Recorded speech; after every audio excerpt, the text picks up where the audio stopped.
Chers amis, bonjour. Il se trouve que je viens de tomber sur une vidéo qui reprenait un extrait d'émission de télévision au sujet de Marine Le Pen. Alors je sais bien que je disais que je n'allais plus faire de vidéo ou quoi que ce soit, mais bon là, je veux dire, c'est quand même difficile de pas la rouvrir et de pas réagir, quoi. Alors, il se trouve qu'un journaliste l'interpellait au sujet de cette histoire de bal en Autriche où elle avait été invitée, etc. C'était un bal organisé par l'extrême droite autrichienne. Et alors, elle interpelle donc elle répond au journaliste en accusant le journaliste de faire de la banalisation. Alors, voilà ses arguments. N'est-ce pas de la banalisation que d'accuser une femme honnête comme moi, alors élue?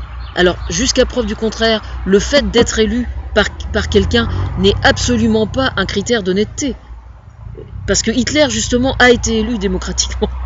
Donc déjà, ça c'est mal barré, déjà, c'est pas un critère. Il suffit d'avoir du baratin et malheureusement de mentir et d'être cru. Et malheureusement, les gens vont voter pour vous, la preuve. On voit ce que ça donne avec le Front National. Honnête. Non, Marine Le Pen n'est pas honnête. Elle n'a jamais été honnête. Elle est probablement un peu moins malhonnête que son père. C'est vrai. Ceci dit, c'est lourd à porter, un pareil héritage quand même. Et on n'a toujours pas le résultat comment dire, des recherches, enfin des enquêtes et tout relatifs au patrimoine des Le Pen. On sait toujours pas où ça en est. On sait juste que ce coup-ci c'est la bonne, quoi. Donc voilà. Donc non, les Le Pen ne sont surtout pas honnêtes. On le sait tous très très bien. Bon, ceci dit, Marine Le Pen n'a pas à porter malheureusement les origines frauduleuses du patrimoine de son père. Maintenant, en quoi elle est impliquée, elle ou pas, ça c'est autre chose. Mais il faut quand même faire la différence entre le père et la fille. Bon, ensuite... alors, n'est-ce pas banaliser le nazisme d'attaquer une mère de famille? Depuis quand le fait d'être mère de famille est-il un critère de qualité?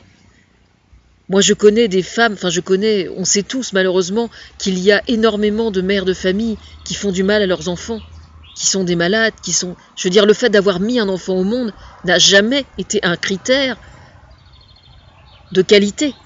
Il existe des femmes qui sont femmes au foyer ou qui travaillent, peu importe, mais qui sont mamans, effectivement, et qui sont de mauvaises mères, qui n'aiment pas les enfants, qui les torturent ou quoi que ce soit. Ça n'est pas un critère d'être une mère de famille. C'est complètement ridicule. C'est hallucinant, quoi, d'être d'une mauvaise foi. Alors, n'est-ce pas banaliser le nazisme que de l'accuser d'être une femme honnête, etc. Mais si ce qui caractérise précisément Marine Le Pen et le Front National en règle générale, c'est précisément d'être à l'opposé des valeurs démocratiques. La preuve, c'est qu'ils s'en prennent aux journalistes. Je veux dire, c'est quand même des gens du Front National qui ont insulté encore dernièrement les journalistes. Donc par définition, le Front National est antidémocratique, contrairement à ce qu'ils disent. Et oui, ils sont parfaitement antidémocratiques. Ça ne fait absolument aucun doute. Je n'ose plus rien dire. Je n'ose plus rien dire. Alors, il faut savoir quand même que le mode de communication de Marine Le Pen sur un plateau de télévision, c'est précisément d'avoir un volume sonore beaucoup plus fort que les autres, afin que les autres n'osent plus parler. J'ai démontré ça par A plus B sur une de mes vidéos. De toute façon, c'est très simple. Vous prenez les extraits de télévision de Marine Le Pen et vous mesurez le volume sonore de ses interventions. Alors, pas depuis 3 mois, parce qu'évidemment, ma vidéo doit dater d'1 mois ou 2, je crois. Donc, évidemment, j'ai mis ça. Donc, depuis, elle a fait 2 émissions ou 3 émissions depuis, où là, effectivement, elle a baissé le volume sonore. Mais si vous reprenez toutes les vidéos qui remontent à 2 ou 3 ans, vous allez voir que le volume sonore des interventions de Marine Le Pen sur un plateau de télévision a un volume sonore plus élevé que les autres, que ses opposants.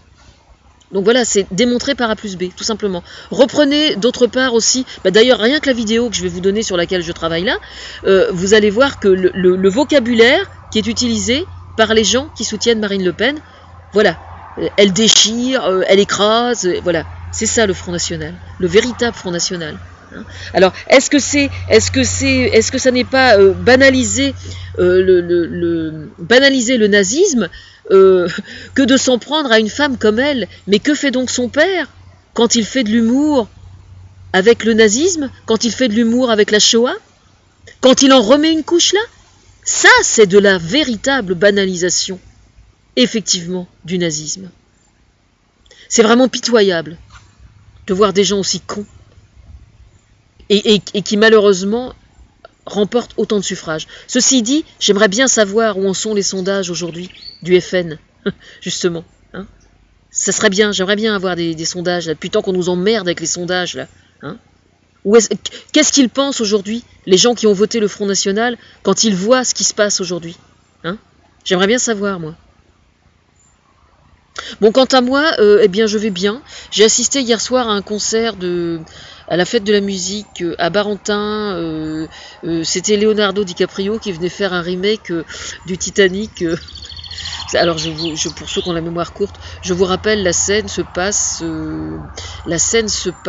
dans comment dire, les basses classes du Titanic, et il y a Leonardo DiCaprio qui est en train de danser sur une table avec des claquettes et tout. Enfin, c'est une danse typiquement irlandaise. C'était juste absolument génial. Mais je trouve que Leonardo DiCaprio a pris un sacré coup de vieux quand même. Hein. Puis il joue de la guitare maintenant. Bon, sinon, moi, je me remets à la peinture. Et je m'y remets pas pour rien.